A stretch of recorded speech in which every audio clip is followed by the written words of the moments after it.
홍대선의 한국인의 탄생, 한국사를 넘어선 한국인의 역사는 한국인이라는 원형을 만든 세 사람을 단군, 고려 현종, 정도전으로 지목합니다.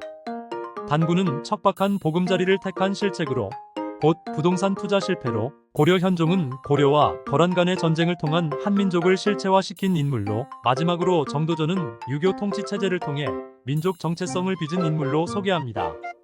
먼저 단군에 관해 이렇게 소개합니다. 단군은 두 가지 차원에서 실패했다. 첫째는 자연환경이다. 한국의 뚜렷한 사계절은 눈으로 보기엔 아름답지만 몸으로 견디기엔 매우 고통스럽다. 한국보다 더운 곳도 있고 추운 곳도 있다. 하지만 1년이라는 시간 안에 한국처럼 극단적인 사계절의 차이가 강요되는 곳은 없다. 한국인은 차이에 고통받지 절대적인 온도에 고통받는 게 아니다. 여름의 덥기로는 대만이나 그 남쪽의 아시아가 더 덥다. 겨울의 춥기로는 중국이나 러시아의 일부 지역이 더 춥다. 가까운 일본만 해도 우리처럼 사계절이 뚜렷하고 1년 시간 안에 더위와 추위가 함께 있지만 그 차이는 한반도에 비해 훨씬 온화하다. 한국은 한반도의 거의 대부분이 비슷한 조건에 노출돼 있다. 여름엔 정말 덥고 겨울엔 정말 춥다. 한국인은 고대부터 현재까지 기후의 극단적인 변화에 매년 반드시 정기적으로 노출돼 왔다. 한반도는 생산력도 절망적이다. 70% 이상이 거칠고 변화무쌍한 산악지형이다. 그렇다고 평지가 풍요로운 것도 아니다. 좁디 좁은 평지는 산악지형보다 조금 더 풍요로울 뿐이다. 한반도의 겨울은 추운 사막이라고 해야 할 정도로 척박하다. 단군은 건국신화의 주인공이지만 너무 척박한 땅을 한국인의 보금자리로 선택한 실책이 있다는 것입니다. 물론 사계절이 뚜렷해 강산이 아름답지만 여름엔 덥고 겨울엔 춥습니다. 게다가 70%가 산악지형입니다.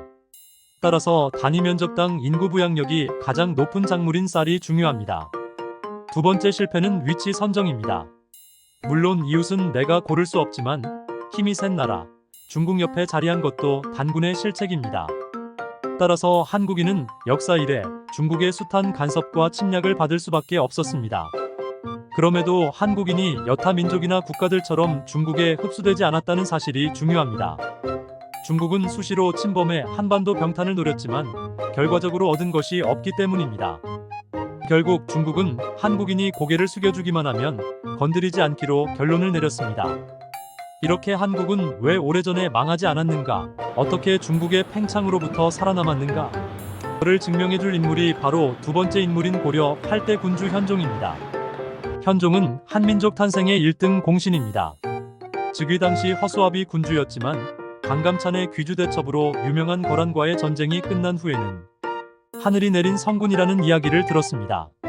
당대 최강국인 거란과의 싸움은 무려 26년이나 이어졌는데 이 싸움에는 고려에 흡수되었으나 겉돌던 고구려계, 백제계, 신라계, 발해계 사람들이 한 무리를 이루어 그들 서로보다 훨씬 이질적인 적에 맞섰습니다. 귀주에 모여든 20만 명은 함께 고통받았으나 결국 승리한 기억을 안고 고향에 돌아가 온갖 이야기로 풀어냈습니다.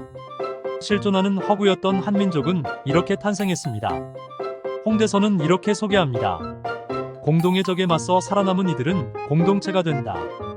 고구려계, 백제계, 신라계, 발해계 사람들이 한 무리를 이루어 그들 서로보다 훨씬 이질적인 적에 맞선 이야기는 생명력을 가진다. 한반도 주민들은 함께 고통받았고 승리의 기억 역시 함께했다. 귀주에 모여든 20만 명은 각자의 고향으로 돌아가 이제는 하나가 된 승리와 극복의 서사를 이야기했으리라. 양규의 영웅적 죽음과 하공진의 절개는 전설이 되었으리라. 같은 이야기를 듣고 고개를 끄덕이며 같은 집단이 되었으리라. 현종이 겪은 끔찍한 굴욕과 공포는 모든 고려인들이 겪은 고난과 함께하는 것이었다. 말을 탄 귀족들이 평민 보병을 구원하기 위해 돌진한 결과 세계가 구원받았을 때 그 세계는 우리가 된다. 이제 과거로 돌아가는 일은 도무지 불가능해졌다. 한민족이 탄생했다. 여기서 양규 장군의 이야기가 중요합니다. 홍대선은 양규 장군을 이렇게 소개합니다.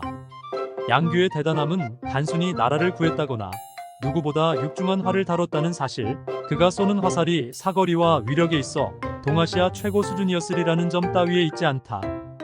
양규는 국가 정신이 무엇인지를 제시했다. 양규와 그의 군사들은 고려의 평민들을 한 명이라도 더 구출하기 위해 전원 죽음을 받아들였다.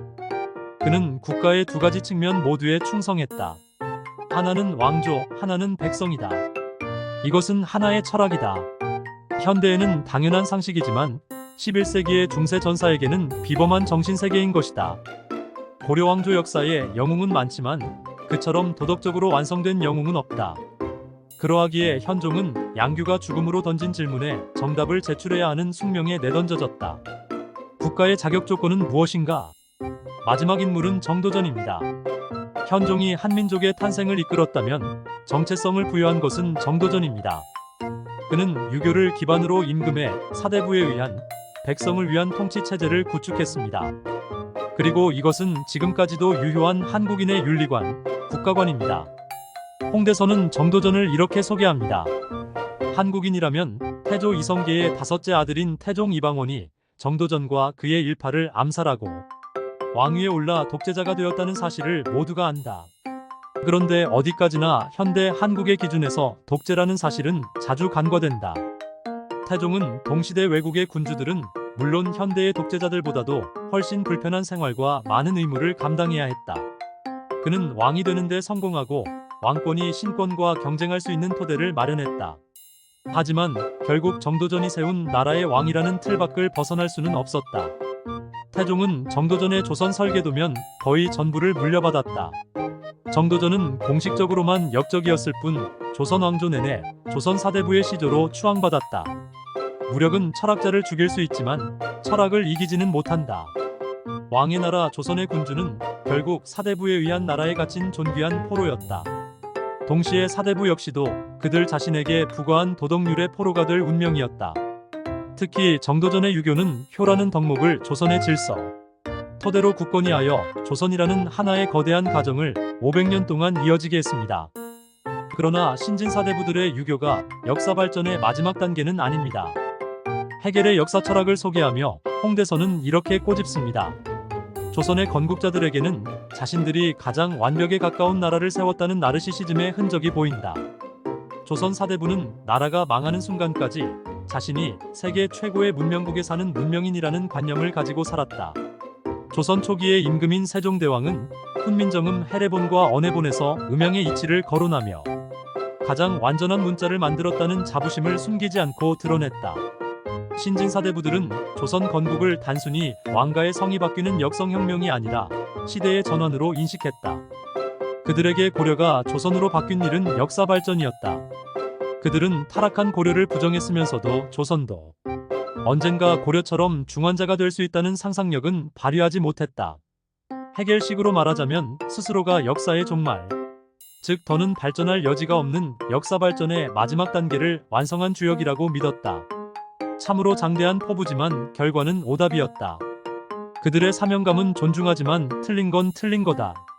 결국 홍대선은 마지막 결어 한국인의 탄생에서 1945년 이후 빠르게 변하는 한국 사회를 살펴봅니다. 이것은 중앙 집권에서 K-팝, 민주주의까지 다양합니다. 그리고 그 이면에는 반도의 열등감이 생존 전략이자 결국 사회정의가 되는 모순이라고 소개합니다. 현재는 미국에서, 과거에는 중국에서 성공한 실험이 한반도에서 완성되는 이 구도는 역사가 깊다. 한국 네티즌은 농담 삼아 미국을 천조국이라고 부른다. 천조란 중국 황제인 천자의 왕조를 뜻한다. 한국에서 미국 45대 대통령인 도널드 트럼프의 별명은 트왕상, 황제폐하이다. 조선 사대부들은 조선을 소중화라고 불렀다. 비록 원조보다 규모는 작지만 대신 더 순수하고 철저한 중화라는 뜻이다.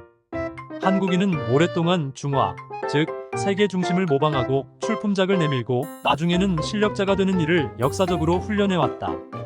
대한민국은 1945년 일제로부터 해방되었을 때부터 세계에서 인정받는 선진국을 목표로 했다. 한국인은 남들보다 못난 상태를 견딜 수 없어 한다. 세상에서 가장 좋은 결과를 차지하는 것, 그것은 생존 전략이자 사회정의다. 결국 한국인은 지정학적인 위치로 혼돈과 질서 사이에 늘 긴장하며 고민한다는 것입니다. 카오스모스, 대한민국